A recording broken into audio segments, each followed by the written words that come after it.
Welcome to the Life and Times of Captain Barney Miller podcast. I'm your host, Mike White. Joining me, of course, is the rookie, Chris Dashew. I'm here for the open house once again. Do you guys have anything to eat? We are talking about 3 episodes from Barney Miller back in 1980. We're at the start of a new decade. Started it last month when we talked about People's Court, which came out January 3rd, 1980. But here we are, January 10th, 1980 for Vanished Part 1. Vanished Part 2 would come out a week later, and The Child Stealers comes out a week after that, January 24th, 1980. It's kind of nice when TV shows didn't take that midwinter break and just tell you to screw off from December to February. If it's even that short these days, I don't even know how long the midwinter break is, but sometimes it feels interminable. Been on a break for a while now for other reasons. So now we'll get the strike break and then the midwinter break later this year. Isn't that nice? Well, people keep saying, oh, strike's over. It's like, yeah, but the actors are still striking, right? I saw Zooey Deschanel on the picket line, who is probably not the person I want to represent me if I was an actor, but that's a whole other podcast. Wow. Goddamn, some hot heat directed at one of the 2 Deschanel sisters. Shots fired. Yes. Oh, my God. Vanished Part 1. Well, we might as well talk 1 and 2 really together. Kind of like when we come back next month, we'll be talking about Dietrich's Arrest Part 1 and 2. And we'll also talk about Guns and Uniform Days. So 4 episodes, but this one we're just doing 3. Vanished 1 and 2, as Chris has referred to our good friend, is it Sam, the vagrant, I believe? Ray Brewer, played by John Dulligan, who has he has such a great, he didn't even have to reintroduce himself. I remembered him from that episode last season, Open House, right? I guess that was the name. The name of the episode was Open House. Yeah, I remembered him the moment he walked in. I was like, okay. Yeah, you again. Yeah, he is so great. He is awesome. Yeah, and he has this weird energy about him too, because again, he seems a lot more comfortable in the precinct than anybody else ever does. Like, he walks in and he's just like, I'm back here again. Hey, everybody, remember me? It's like, I'm trying to think who, not Roy Brock, but there's another actor who he plays the shop owner. Even he doesn't act that kind of chummy with the guys in the precinct. And I think we've seen him more, but it's funny. Like, they're not trying to get rid of him. They're not trying to throw him out. They more or less, other than him and Harris kind of, or I guess him and Wojo kind of at odds with each other, they believe him outright. They're not questioning his story, which I appreciated that about this episode, that this episode is more interested in not them questioning him, but trying to figure out what's going. And I think that was Stanley Brock. Yeah. Okay. Yeah. And he's terrific. I love the way he comes in, just kind of grabs a chair, sits down. He's maintaining Harris's desk in the second part of this episode, but yeah, he's terrific. And he tells a story about how when he and all of his homeless friends, when they go to sleep at night, they wake up and people are missing. And of course we get the, no, we don't get the, did you check the basement for pods line here, but there's a lot of, they're like, oh, what could be going on here? And then, of all people, they send out Harris to, of all people, Chris. I know. Of all people, the most stylishly dressed of all of them has to rip off all of his amazing outfits and become a homeless person. Yeah. Undercover. Well, what I find really funny is obviously that's the gag, right? It's like, let's take the most well-dressed, well-manicured, one might even go as far as to say erudite person in the precinct and make him have to go and be, on the streets investigating, undercover. I do find it funny that they just keep, he just keeps clowning on Barney's outfit, and then Barney clowns on his. They're clowning on each other this entire episode with their outfits. I'm assuming that the gag, and I mean, it's implied, but the gag is that they all look terribly dressed, but that's not the case. I don't the stuff that they're wearing doesn't look remotely like they would be homeless or no. Vagrants, as maybe this episode more aptly put it. I just think it's funny. It's oh, look at how shitty you're dressed. You're just shitty at all. It looks fine. Yeah, I mean, I guess to make a vagrant, you use some, you crumple your hat Yes. And you have some fingerless gloves. Yeah, and or in John Dulligan's case, a jacket that fits too big, like too big. Because that's the thing, like it's never, when a homeless person in media is portrayed, they never have something too small. It's often a jacket that's too big, or the crumpled hat. It's just the crumpled hat. Really, just I was hoping he might have a bindle sack, but he's not a rail riding homeless person. No, yeah, I guess he's a vagrant. Yeah, it's probably the best term. I think it's interesting though, because again, obviously, 1980s New York coming out of kind of the thing with Ford, New York can go to hell, right? All of that. Like, it's interesting that because in this season, they haven't really had a lot of, I don't know what you would call them, but I guess it's like social messages of like, I don't know. I don't know if this episode's trying to have a message with what they're doing with the vagrants or, the John Dulligan character, but it's weird because they care a lot. And it doesn't seem like they just care because at least Barney does. And I've always appreciated that about this show and about Barney Miller as a character,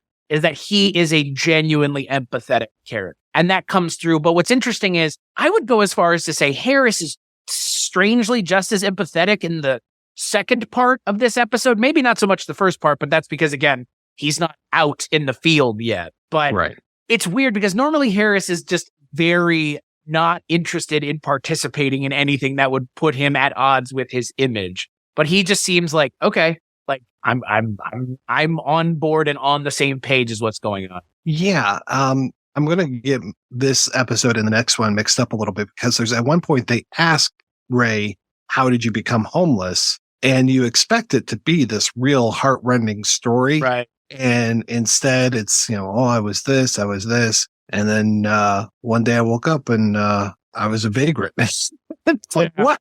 Yeah. So you don't get any story at all. He plays it so well, though. I mean, yeah, Dulligan just can milk a scene in a great way. Yeah, he's a really believable, like, sap. He's a really sappy character. And like, again, like just the way he carries himself, his outfit, again, he doesn't have the fingerless gloves, but he might as well. I mean, he looks the part. And to your point, yeah, it's interesting when he goes off and kind of Harris goes off with him. I feel like the episode kind of suffers when they're not around because I mean, thankfully, we do get to see what I would consider to be at this point, like, okay, so Luger's part of the show.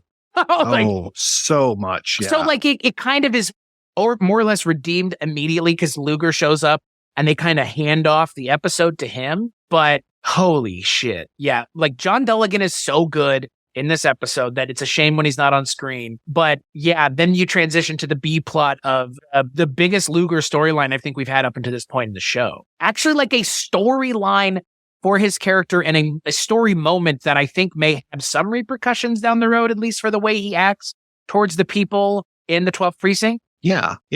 It's really remarkable that because he comes in and he usually has stuff going on, but I would say he's usually more C level than he's definitely more B level in this one, if not almost A. But I think the homeless story is your A story. I think because it's a 2-part episode, I think you could almost make the case that it's 2 A storylines because the B plot or C plot is so not anything. I'm not saying it's not funny or not amusing. It's just there's so little to it that it's just this woman in the precinct just kind of ping-ponging between Dietrich and Wojciechowicz, and that's about it. Do I have to say, Elaine Giftos, what a Giftos to humanity she was. Oh my gosh. She's still around, but she was just amazing. And I remember seeing her in so many things when I was younger, and she just always was so striking. She was almost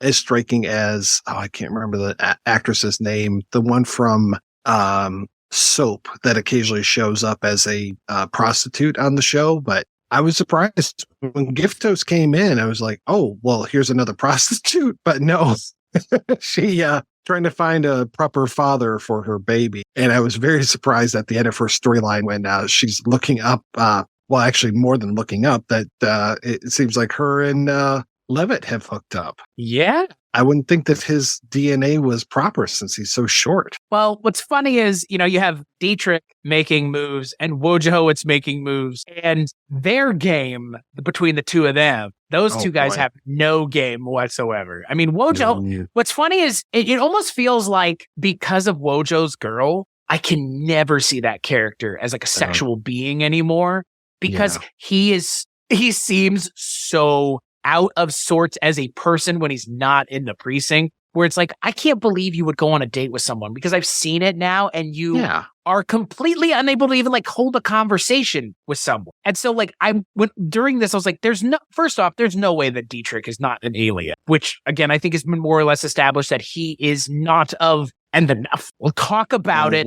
We'll talk about it real soon. But my point is like, I can't even believe, like, it's more believable that it's Levitt because to me at this point, Levitt is the only human character on this show other than Barney. Everybody else is just this, like, they're so specifically a thing that like they are a bundle of so many things that like Barney feels like a human and Levitt now feels more like a human than ever. But Wojo, can't see him as a sexual being anymore. And Dietrich just, again, like now they're going in such a weird angle with his character that he's losing his humanness because that's seemingly what they want to do. Right. I want to talk about the very beginning of the episode because it's very strange. This episode almost starts in media res. Like it starts off with this over the shoulder, shot of Wojciechowicz as he's eating a sandwich. And you've got Dietrich and Harris in the background as far back as, the precinct that's pretty small. Harris, it looks like he's eating a yogurt or something. A pudding cup, a snack bag. Yeah. And Dietrich is standing there and he kind of turns from Harris like he had been talking with Harris and he just turns from him and then walks over to Wojo's desk. And I'm like, was there a whole conversation that we missed here? Did something happen? And so I even went out to dailymotion.com and was watching the episode that way because I was like, well, we've seen this before where this happens. And the one that's on Dailymotion starts later on. It starts with Ray opening the door and coming in, and Harris is still eating that yogurt or pudding or whatever. So it's like, okay, well, the beginning is cut off on certain episodes, but it feels cut off even on the longest version that I was able to find. It was so strange. Yeah, it is a weird opening. I do like the whole idea of Dietrich baiting Wojo into giving him half of his. Right. Such a fucking dickhead. But I mean, like, again, I don't know, like there's like one conversation that needs to happen before they get to that. Well, yeah, it's the conversation that he has with Harris. Right. I imagine that he had it and was trying to get some of Harris's lunch. And when that doesn't work, he goes over to Wojo, but we're missing that completely. Yeah. Well, I wonder if it didn't play well, if the joke wasn't that good. I don't know, maybe I could see it Dietrich talking about like how they make yogurt and like, oh, yogurt is, mold and, right. Right. Cause I mean, again, it is like yogurt is a cultured milk product. So it's mold and, it's, don't you know what that is? And it's the same stuff that's on top of your cheese. Like I could see that, but it's not there. Yeah. I don't know. There have been some weird things in this show. I am trying to remember back a couple episodes ago, there were a couple weird shots that we were commenting on. Where it was like close-up shots of people that were very atypical for a show of this type, or at least this show specifically. Yeah. And it's so strange because by the time, so the one on Dailymotion is from TV Land, which is probably, we should probably say that Barney is no longer on Amazon Prime, but I imagine it was that same version. Because, we talked about that. Gosh, probably, I think in the 6th season, another episode where it got cut off at the beginning and it's like, okay, just editing for time so you can stick in more commercials. Just bizarre. I've got to assume that's what it was. Yeah. And I love the interplay of Dietrich and Barney when Barney's trying to do a crossword puzzle because it's just like, who you go to. If you're having problems with a crossword puzzle, you go right to Dietrich. And then Dietrich just humiliating him. Why don't you? He's like, why don't you ever come and talk to me just normal? Like, just have a normal conversation. Right. Or no, he says, so we have noticed we never have any personal conversations, is what he said. Right. Yeah. And that the the answer to the crossword was Miller, and then how he like looks over his shoulder. He's like, "Oh, do you want me to? It's blank. What was it? Blank Google." So Barney Google. That's the other one. I thought that was pretty good. I thought that was a nice little touch. I mean, it is funny though if you think about it. The Dietrich character has a point. Him and Barney have very impersonal interactions, more so than he does with anybody else. I mean, Barney is almost like a father figure to Wojo. I think not almost. I mean, I think he more or less is a surrogate father figure. And then I don't know how Harris views Barney, but I mean, Levitt clearly views him as the boss, but I don't know. I think Dietrich views him as like an equal, like an intellectual equal, maybe. Like I can never get the sense of how Dietrich views Barney because, again, Dietrich is such a intentionally strange character. But he does seem somewhat hurt that Barney doesn't want to, like, to know him. Right. But he makes it so awkward. Oh, I think that's the joke. That's the point, right? I have coworkers like Dietrich, and yeah, you just don't want to get caught in a personal conversation with them. You know, we never have personal conversations. That's intentional. Yeah, exactly. Then I want to hear about your collection of Like It. Right. I don't want to hear what goes on at the Goethe Festival. Yeah, exactly. But, well, actually, I bet the way Harris views Barney is he probably views Barney as the guy who shouldn't be in charge, and Harris should be in charge. Mm-hmm. That came through. Was that? Oh no, man. I think I watched ahead. Have Barney and Harris yelled at each other yet? Okay. I've watched ahead then. I mean, other than the one where it was Barney not getting Harris's back with the racism stuff. But that's, I think, the way Harris would view Barney. But it's interesting because, again, like, I think Dietrich has a point as much as he can have a point. Yeah, no, I think if this was a few years later, then I think still in 1980, I mean, because we have never seen anybody at like Barney's level or above that is an African American. Right. And then even when we think about the female cops that come in, I think they're all white females that come in. Or Hispanic. Right. Or white people pretending to be Hispanic. Or Italian seen people her for pretending a while. to be his. Right. Yeah. The whole thing with Luger is kind of upsetting. It's ageist, right? I mean, it's the ageist thing. Like, oh, if you're not going to retire, we'll just demote you. Like, right.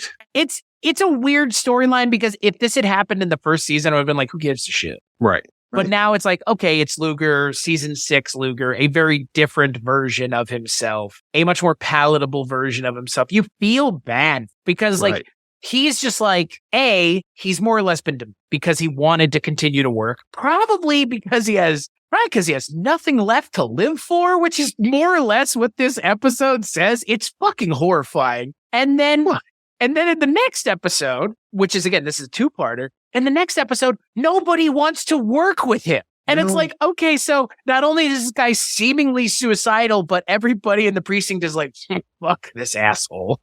Which, I mean, we all know somebody like Luger who is who they are, and that sometimes can be prickly and a problem. But, I mean, he's not that bad. No. He's just kind of a ding-dong more than anything else. I mean, he'll tell you all the stories about Brownie and all those guys, but you know, I mean, I'm sure his stories get pretty old after a while, but yeah, he seems like a sincere person. I mean, it was probably a little awkward, at Barney's Thanksgiving a few years ago when he invited him. I think he invites him multiple years, right? Right. Yeah. Well, and I like that Luger makes a pass at Eileen Giftos, and she just looks at him and goes, "No thanks." Oh man, I think of the 2-parters that we've seen, this is a pretty good 2-parter. At least the first part is. It doesn't feel like this only needed to be 1.5 episodes. Like we don't have enough story to maintain an hour. This has enough story to keep us going. Yeah. Well, and again, you mentioned we have some pretty good interactions between Luger and Barney talking about Brownie and Kleiner, and they tried to do the same thing to Kleiner. 2 weeks later, he was shot. Right. Again, what's funny is like it's just they're giving Luger a lot more characterization as an empathetic character than they ever have, and it works. Mm-hmm. Like I think he's a believably empathetic character, and the way that he interacts with Harris at the end, I think, is also really funny. I don't know. Because him and Harris always feel like they've never been able to get on the same page, obviously. And I don't know. I think we're moving closer in that direction. And I hope Luger is more a part of the show. I mean, again, it kind of seems like it. Yeah. Well, yeah, because it was the first few episodes in this season where it's like, where the hell's Luger? Why haven't we seen this guy? Well, and I think they even acknowledged it at the beginning of the first part of. They're like, "Hey, it's been a while since we've seen this." Yeah, it has been a while. Was he filming Flight of the Dragons? You think was he doing the voiceover work for that Rankin and Bass thing that he was in? You mean A Flight of Dragons? Oh, A Flight of Dragons. Sorry, yes, not to be confused with the sequel, Flight of Dragons. Right. Yeah. I love when he's just like, "I'll be in my office, Barn." Not your office, bro. I have to say sorry to just be a weirdo for a second, but these episodes, especially part 2 and the next one, I don't know what it is, but they look really good. The ones that we have just look really nice. And I'm like, what happened here? Why are these episodes so nice compared to some of the other ones where it's like they just look washed out and just, kind of crummy VHS rip type of stuff. And these, they look pretty solid. Yeah, it's I don't know, maybe it's like it's the 80s-ness of it. Again, because now we're in, now it's 80. Right. It's still, I will say, I don't think the show has gotten into the 80s yet. I mean, it's only 80. So the 80s doesn't pick up until, what the 80s probably didn't pick up until 83, 84 in terms of kinds of things that you're expecting to see in the styles that exist as like the mid 80s, right? Yeah, because the Reagan isn't even in office yet. We are in the election year coming up. So probably, I don't even know if he's really running, probably running a little bit. They probably have had the convention to nominate him, but yeah, it's still not proper 80s. I mean, the pump is primed for yuppies and all of the garbage that goes along with the 1980s. Yeah, and that's the thing. The show is there, but it's there yet, and just like the Times itself. So there's a little bit of lag time, but I mean the show still looks great. And hey, when Levitt shows up at the beginning of the second episode wearing that outfit, he looks pretty good for once. For once, the man cleans up well. He's so put out after he's just like, "Oh, hey, you're going to need some manpower" in the last episode. And then he shows up here in the suit and freaking Luger sitting at his desk. It's just like, "Okay, what's going on here, Barnes?" Yeah. Not happy. No. And it's, I like where they've gone with Levitt. And I like where they've gone with what his kind of expectations are. Again, I'm assuming he never becomes a major part of the precinct in terms of like actually being there, as opposed to just showing up from time to time when they need it. But I feel like at this point, I would be okay if he was there permanent. Yeah, I would be too. Another really funny thing, and I was glad that I was able to guess this joke before they had it, which was when they finally figure out that Harris is missing. They're like, "Oh, we need to put out an APB and need to put out a photo." And it's like, what photo are we going to use? And I was just like, the author photo. Yeah. And then they're like, "Oh, he doesn't really like this photo that much." And then it's like, "Okay, we'll use this one then." And I like where they end up going with the kind of the way the storyline is resolved. I guess it makes sense. Mm-hmm. And as much as it can, I don't know, Shanghaiing a bunch of like homeless people and forcing them to go work. Like, yeah, it seems, I mean, this is what happens when we don't have open borders in the U.S. Okay. Where we can just use migrant workers. Instead, we have to Shanghai homeless people and drive them down to, where is it? North Carolina? North Carolina. Yeah. It's like far away. Yeah. Yeah. And he calls from the Stuckies on the freeway, which was pretty good. And then he's like, "I got to go back next week too for all these." Like what did you get yourself involved in here? Right. I think if Vanished 1 and 2 has a weak spot, it is, and I hate to say this, it's Leonard Frey's character as Alfred Royce, the people's candidate, which is a great joke in there. But Alfred Royce, the guy that plays him, Leonard Frey, he is great, or Fry. I love him as an actor, though, and this reference is going to go right over your head, maybe, I kept expecting him to start talking about a sewing machine. No, Fiddler on the nothing. Roof, right? Yes. Oh, nice. That's what I thought. Yeah. Very nice. Good one, Chris. Yeah. I was gonna say that's a Fiddler reference. Oh, All you yeah. Fiddler fans out there. The big fiddler head convention that we have. Yeah. Fiddler heads. That's what they call them. Fiddler. Yeah. As an actor, he's fantastic, but he just kind of shows up, does a little bit, and then he leaves. He doesn't overstay his welcome, but he's still kind of the weakest part of the whole thing. He's the weakest part of a relatively well done 2-part episode in a sitcom, which is I don't know how you feel about this, but sitcoms and 2-part episodes tend to not be worth their time. Oh, no. And this is a weird season because, like I said earlier, we've got another 2-parter coming up in our next episode. Yeah. So it's weird to me. I normally don't think very highly of 2-parters, but I think this is a very well done 2-parter. I mean, the stakes of what's going on are pretty low. It feels like normally 2-parters are left for some sort of big, change in the show, like a seat change or a scenery change or something. But nope, just cause. I actually not even sure why this is a 2-part story. Yeah, really, they could have just said that's the end of the episode. You would be like, well, where's Harris when this starts? But they are starting to get into continuity a lot more in these later seasons. And that is the crazy thing, because we really haven't seen a lot of continuity. Continuity in terms of characters showing back up. Yeah. And we'll talk about that. You talk about the next episode we're talking about. But the continuity that they've done has been more just reminding us that Wentworth is still around by having her name on the board. Right. That's as much, or there's Nick's desk. Nick has been dead, obviously. All right. I have a question, because it's never been really addressed. Is Nick Yamana dead? I thought they said why he's not on the show anymore, other than the episode where it was the remembrance of Jack Sue. I thought he got reassigned or something, but I don't remember. So that's why I'm asking you and the listeners or Otto, who wrote the book. Please, they mentioned it and we just didn't catch it, because Nick's desk is a kind of weird part of this episode, because that's where Luger is. That's where Levitt wants to be. But yeah, I just was thinking about that.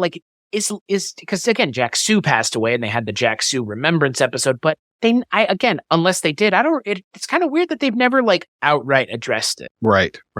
This season, it feels like they're treating it like he died, but in the last season when he was just missing, I don't think that they ever said that he passed away. Right. Yeah, they're treating him like he's dead, I guess. Yeah, because of the reverence. Yeah, the whole reverence of the desk. And and then that was also, there was a little bit of reverence, but then there was also Captain Miller, I thought you wanted me up here and now I don't have a place to sit. So it became kind of a thing for Levitt, which showed his character. Right. No, actually, I think this is probably the best Levitt has been so far in the show up until this point. And it's a testament to Ron Carey. I think, again, the acting of Ron Carey was not being served by the plot and the storylines and the dialogue they were giving him. He's a great actor. He's in History of the World Part 1. He's in one of the better segments in that. But yeah, I feel like the show and the showrunners were using him as kind of an afterthought, as a lot of butt of the jokes, frankly. Right. And I'm glad that that's not the case anymore. He's kind of the butt of the joke in this episode, but he,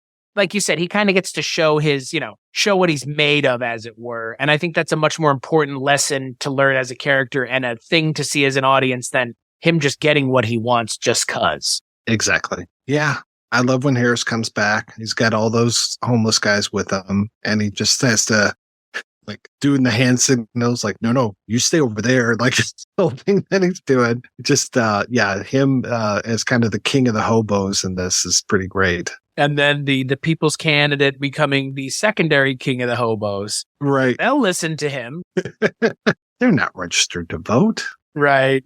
Not registered. I like where the episode concludes, and I like that, Luger goes back. Of course he does. He was never going to be in, the precinct full time. That would be nice. That'd be a nice, interesting change. But James Gregory, I don't think signed up. No. I think he signed up for that. But he's welcome in this episode in the way that he is used. And I love that kind of the look at the end of the episode. They just kind of gives the door and then he just, goes back to reading the newspaper. Like, I don't know. It's a different look for Luger, and I like where they go with this. I think he's probably the best part of these two episodes for me in general. Yeah.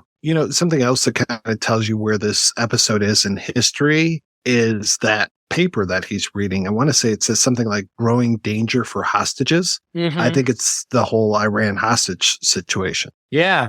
Yeah. Right at the beginning of Carter's presidency. Yep. And this was after the October surprise where they tried to rescue the hostages, which was an unmitigated disaster. And this is probably before Ben Affleck saves them all. Oh, right. Yeah, I remember that. Yeah. That really happened. Ben Affleck was there. Yeah, I saw them all out. That's what they said. Yeah. So, yeah, I think the only other two-part episode that really sticks with me, apart from this one would probably stick with me, was the one where they had to all sleep in the precinct because of the chance of, what was it, smallpox or some other communicable disease. And I think that just struck us so much because of the time that we watched it, because it was like, oh, wow, you guys are talking about diseases. Okay. And here we are stuck inside. And nice transition, because in that two-part episode, Mr. Driscoll was there. And now in the Child Stealers, he's here again. And boy, this is without a doubt the gayest episode of Barney Miller. On a very special episode of Barney Miller. Well, and it really does bring up some good points. Again, this whole way that they treat these gay characters, and they're not, of course, Marty is very stereotyped and everything, but he's got good things to say. And then, yeah, with Driscoll and his son, and that his wife is keeping him from seeing his son. And I do like some of those wry jokes of him saying that he's probably never going to have another son again. So, yeah, that's a pretty good one. That was a good one. And then, that whole story is great. And then, of course, we've got the whole thing with the telly and just that whole will he, won't he kind of thing. I thought that was pretty good. But, you put Richard Libertini in an episode, and I'm just going to be focused on Richard Libertini. I'm sorry, but he's fantastic. And it's so funny because I was like, didn't he play this character already?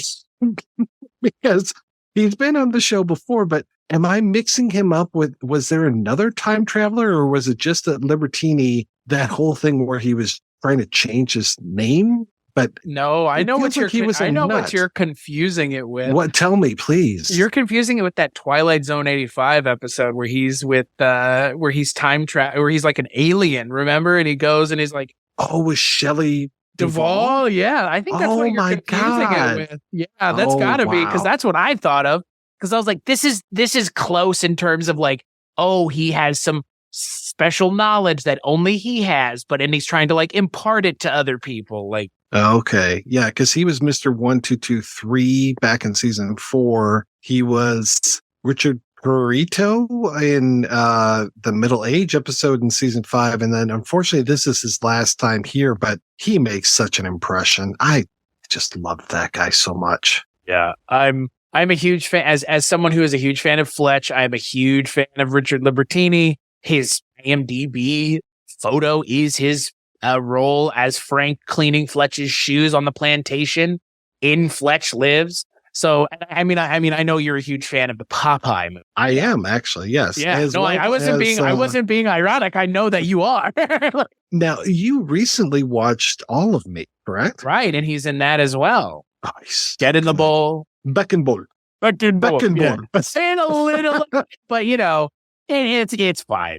It's so good. It's fine. And I want to see he's in the In-Laws as well. So we'll be talking about him on the Columbo show when we get to that. I was about to say, like, if he doesn't show up in Columbo, I'm going to be really disappointed. He doesn't show up in Columbo, unfortunately. But yeah, I'm pretty darn sure he's in it's General Garcia in the In-Laws. So that's a shame.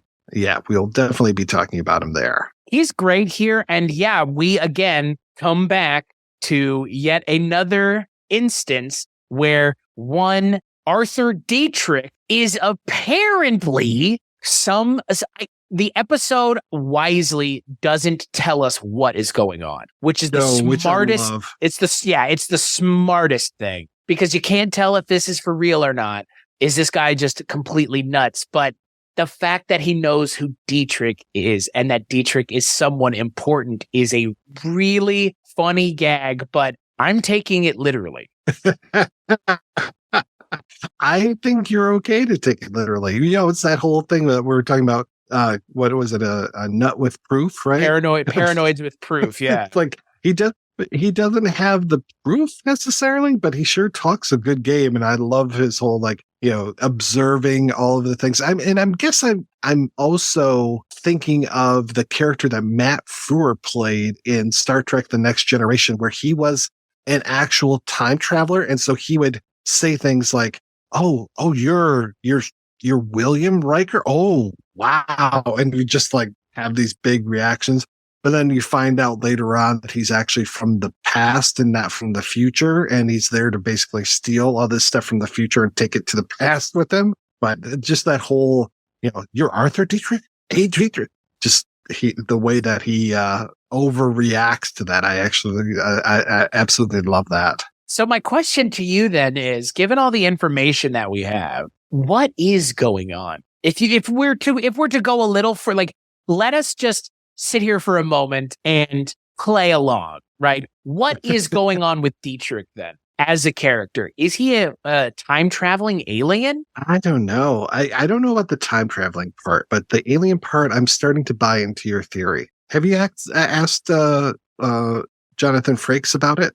Right. Yeah. I don't know if he has an answer. Your buddy Jonathan? Yeah, my friend John. Mr. Frakes, as they call him. Oh, yeah. As they call him, I call him John. They call him Mr. Frakes. Yeah.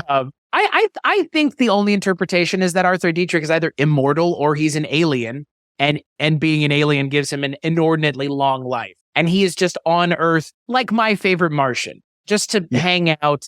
And look, you know what? Wouldn't it be funny? Wouldn't it be cheeky if a cop show set in the 70s and 80s just happened to have one of the characters be an alien? Like, to what end is my question? And why is this joke being reused so much? And why do they keep going back to this joke? Because this was it the lie detector episode where they did that as well? Yeah. Yeah. And they were like, you know, I forget what he asks him. And he's like, he's not lying. It's like, wait a second. He's not supposed to be able to answer these truthfully. But I guess he's an alien. Like, that's, again, like, I'm sure there are plenty of people that are fans of Barney Miller that will listen to this and think that I'm fucking nuts. But watch the show that you love so much and actually give it a moment to tell you what it wants you to think. And I don't know what else it would want us to think if not Arthur Dietrich is not just a human being. Right. Yeah. It is the era of Mork and Mindy. So, yeah, we did have aliens as main characters on TV. Right. And he was represented by having, two little things coming out of the back of his head? Or no, does Mork even have antenna? I'm thinking of My Favorite Martian, aren't I? Yeah, I'm trying to think if he has anything when he's speaking to Orson. And I don't think so. I think he's just, he can't remember if there's something when he does, like the whole nano thing. No, it's been way too long. And I remember liking that show, but I was also like 8 years old when I watched it. Yeah. Wasn't he spun off from Happy Days? He was, yeah. He showed up on Happy Days. So why would it be hard to believe that they would have an alien in this show? Yeah, no, it wouldn't be hard at all. Right? Like, I don't know, like maybe again, because it's a cop show, like, oh, they would never do that. But I'm kind of glad that I've always been really happy with the subject matter that the show tackles and the scenarios, the situations, as it were, that they put their characters into, because it's not just the usual bullshit. It tends to be rather creative. Other thing I like about the whole time travel thing is him getting Harris so involved in zinc. And of course, I just kept thinking of that educational cartoon that they showed on The Simpsons, all about a world without zinc. Right. Oh my God. He pulls out the gun and he goes to kill himself and is like, oh, Jimmy, that firing pin is made out of zinc. Is that Kentucky Fried Movie as well? Is it? Yeah, where the woman is like, and your leg is also made out of aluminum. Oh my God. Right? I forgot about that. Wow. So The Simpsons must have been a nod to that. Yeah, it has to be. I mean, they come back, Zink, come back. The Simpsons takes it to the logical next step, which is trying to commit suicide and the gun not going off. But yeah, no, that I thought of the same thing. I love that he's like all in on zinc. Oh yeah. How much can I buy for that? Oh, I was going to say they also had a stock joke in the previous episode when he's all dressed up in the homeless thing, and I can't remember if it's Dietrich that says something like, "I told you not to go all in on Chrysler." Yeah, which was a nice little jab at where the auto industry was at the time. That was pre-K car, I believe. Well, I also like that they also get Harris gets a jab on Richard Libertini during the Zinc conversation. He's like, I almost forgot. You're crazy. Right.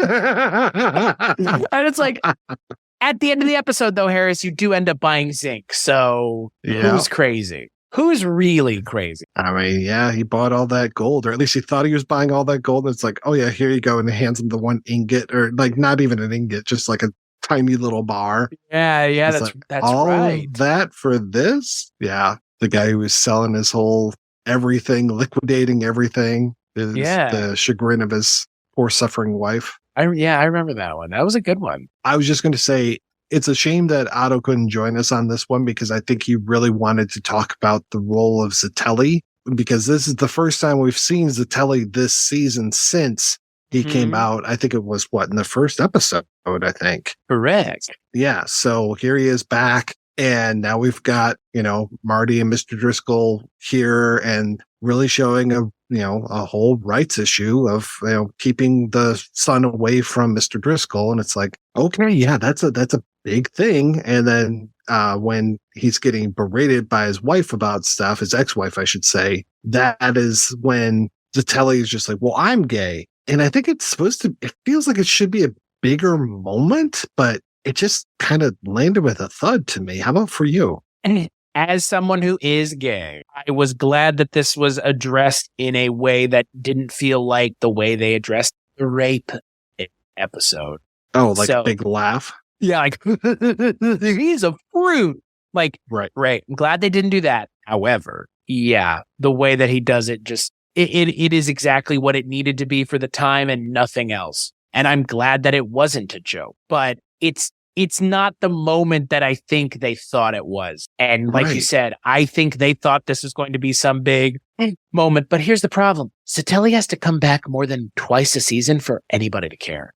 And you know what? He doesn't. I care more about the two other gay characters who I've seen a ton of times at this point. Oh, yeah. You have a real relationship with these guys. Whereas Zitelli, it's like, I saw him more in previous seasons than I have in this season, where he now has a story to him.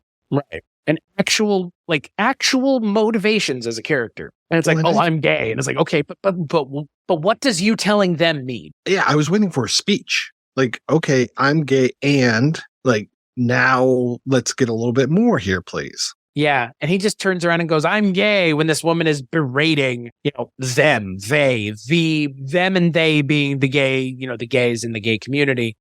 And it's just, I don't know. That moment doesn't feel earned at all. No, it doesn't.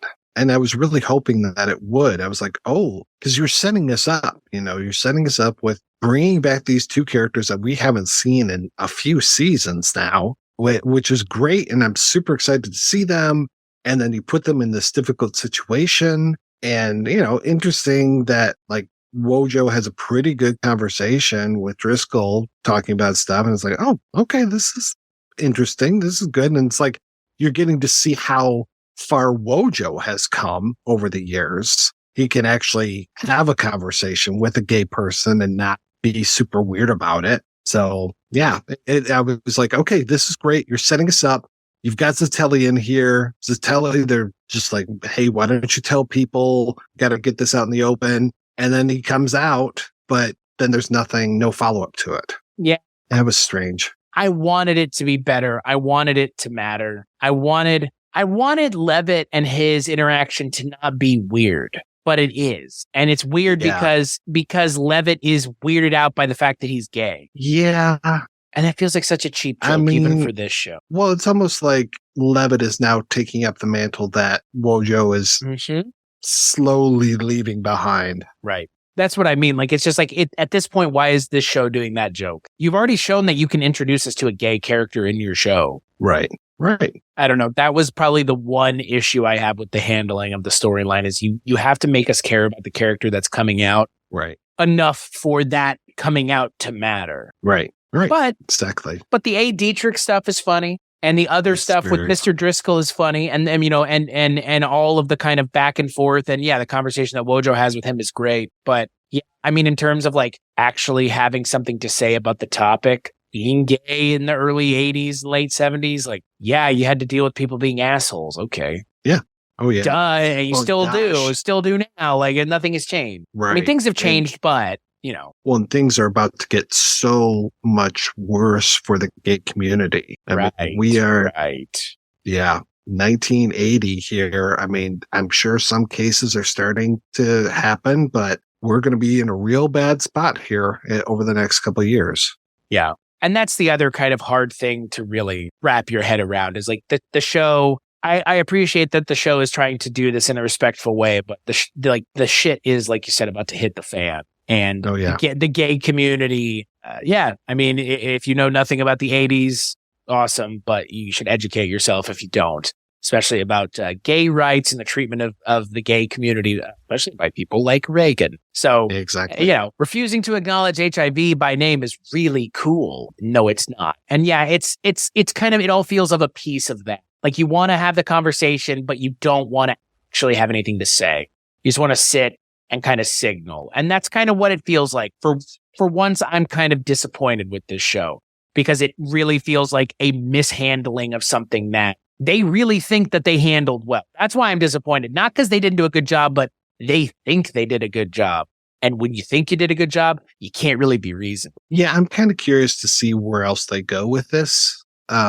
Because, of course, I know that Driscoll and Marty come back, at least in the very last episode. I'm hoping that they come back more often coming up here now that they're back from California, I guess, because that's where the last time we saw them, they were just about to move. And I hope we see more of Zitelli. I think you told me that we don't see that much of him over this season. One more time entire show. The entire show. So he doesn't come back in 7 and the 9th episode of the 7th season, and that is it. Oh wow. So I love the picture of Dino Natale, aka Zitelli, on his IMDb. I don't know how old he is in this picture, but it's an older gentleman. It looks like he's having a great time. He's got almost the same amount of hair as he has in this. And he hasn't acted on anything film or TV wise since 86, but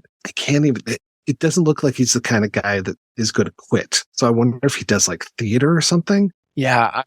He's been in 5 episodes and this is the 4th of 5 episodes. I know it's weird. It's a very weird handling of the character for, I think, a show that again has done such a good job up until this point. Like even with the first episode that they were talking about him being gay, Inquisition at the beginning of the season was Scanlan. That's a better episode in terms of having a conversation about gay characters on television and being gay in the world of the late 70s, early 80s. Right. Yeah. So that's a little bit of a bummer, but at least we've got Libertini to keep us in stitches. I think this is still a good episode. I think that this is one of the better episodes of the show, but I just don't think that it nails that moment the way that if it had nailed the moment the way it thought it did, I think we'd be talking about this as one of the best episodes of the show. Yeah.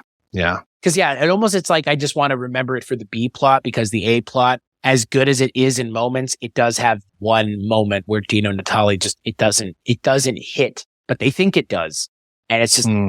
I don't know. Maybe it hit in 80. Maybe we're missing the context of time, but I just can't imagine. I don't know. I can't imagine what the response was, I guess. Did you know that the guy that plays Marty was he's done a ton of voice work, and he was at least 3 of the dwarves in the Rankin and Bass Hobbit. Really? Yeah. Wow. It's like I almost want to go back and rewatch that now and be like, I hear his voice. I really like those 2 characters a lot. Oh. I'm glad that they've shown up as many times as they have.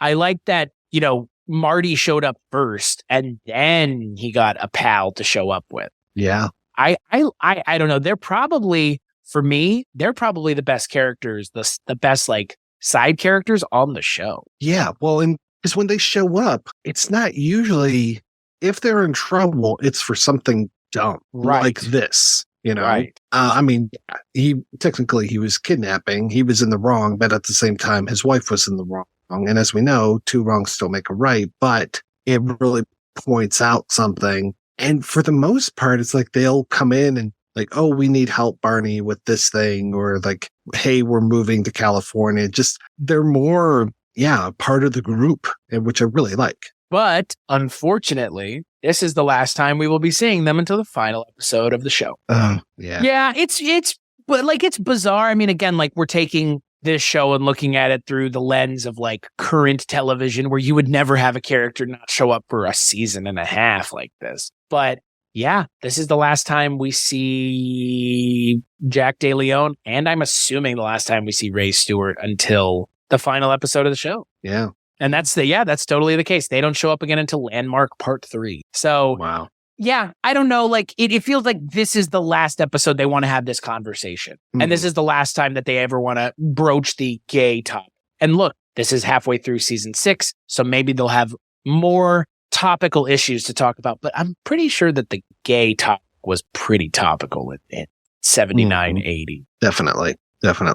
Well, yeah, when we come back next time, we'll hear more about Dietrich. So maybe we'll hear some a little bit more background on him. But yeah, he's going to be arrested. Dietrich's arrest part 1 and 2. We'll also talk about Uniform Days, which I think is that's the episode that I'm thinking pictures of all of them in uniforms. Okay, that is the episode that I'm thinking of and that I was talking about earlier. Because now that you mentioned the uniform thing, it's like, oh yeah, that's the episode. Yeah. And then guns. So nothing topical with guns, I'm sure. Because luckily we took care of that problem. We had that one mass shooting back in the 80s, and we've just outlawed all assault rifles and have really, clamped down on gun laws and just have made America very, very safe. So this will be interesting as an anachronistic type of thing. Make America Safe Again did happen, and it worked. Yeah. What a campaign that was. Yeah, I remember it. I remember it like it was yesterday. I really am expecting them to hammer home the Dietrich is an alien thing in Arrest, because he's at an anti-nuclear rally. And he probably knows the dangers of nuclear power. Yeah. Hey man, the day the earth stood still was all about like, don't destroy your environment and, don't destroy yourselves with weapons. If that's what if that's what I'm assuming they're going to draw from, which is my hope, then yeah, I mean, how could it not be that? Well, and there's that whole weird thing too. He was protesting the Vietnam War, right? Right. So he definitely is a protester, which is great. But I want to say like he was super young when the Vietnam War, or would have been super young when the Vietnam War was going on. So it's like, I don't know. I could be totally wrong about that. Dietrich is not an alien. The final shot of the show is him being beamed up. It's like, oh, that was really weird. Or the final shot. This is what I want the final shot of the episode to be. The final shot of the final episode is Dietrich waking up in a bed on a spaceship and going, I just had the craziest dream. Wow. Fuck everybody. Who cares anymore? Nobody would like this show if that was the ending of this show, by the way. No one would want to have anything to do with this show if he woke up on a spaceship at the end of the episode. I mean, yeah. The only thing I can think of, and it's weird that we're talking about this, we still have a season and a half to go, but still, yeah, it's looming. I definitely just see everyone out of the precinct except for Barney, and he walks to the door, looks around one last time, puts the little check by his name that he's going out of the office, turns off the lights, closes the door, and you just see the backwards writing of police station. That's the final shot. Oh, gave me chills just thinking about it. I'm not even joking. I think when we get to I didn't really have an emotional reaction with Kolchak at the end of that show, but I'm probably going to have an emotional reaction when we get to the end of this show because I don't know because a little behind the scenes, we're starting a new show, you and I, at the start of 2024, and it's going to take us longer than this, but it's only an episode a month. And so if we had done an episode a month with this show, it would have taken us forever. So we wanted to do a show this long, and to do a show this long, we had to break it up into 3 episodes an episode. But I don't know, this is the first show I feel like we're watching the whole thing.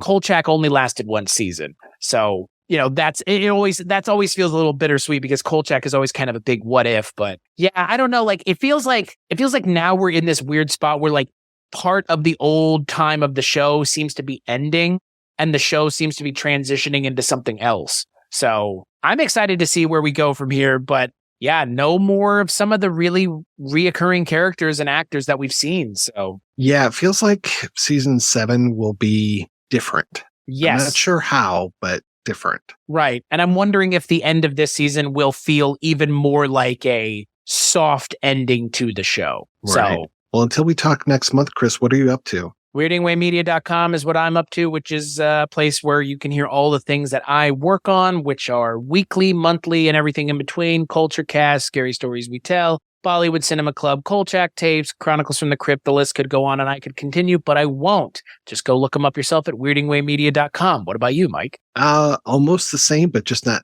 as many shows, really. So just got the one that I work on all the time, the projection booth, and then some of these shows that I do with you and with Father Malone and you, and they're great. I'm looking forward. We are about to wrap up the Night Gallery, our midnight viewing podcast, and I'm going to go into some brave new worlds with that, which sound pretty exciting. Yeah, it's a season of change here. Weirding Way Media, we're working on new things, and old things that we've been working on are coming to a close. Yeah, it's. I think we're ending 2 shows this year. So Rankin, which has been Rankin, which I think we started Rankin around the same time we started this. I feel like, or no, I guess Rankin. Yeah, because we had to. We knew Richard for a while before we did Rankin. Yeah. So back in the Kolchak days, even though Kolchak was 1 season and 2 movies, we definitely stretched it out for a while. This is Barney Miller has been definitely a joy to watch together. But I'm curious to see where this, the 7th season. I'm so curious now because I kind of want the season to be over so we can get to that 7th season because it does feel like there's going to be a weird seat change. So we will find out when we come back next month. Until then, please rate and review the show wherever you get it from, probably iTunes. And it would be nice. Give us 5 stars. Let other people know about the show. I don't think there's too many Barney Miller podcasts out there. I think we might be the only show in town. So hope you like it. That's all I got. Cool.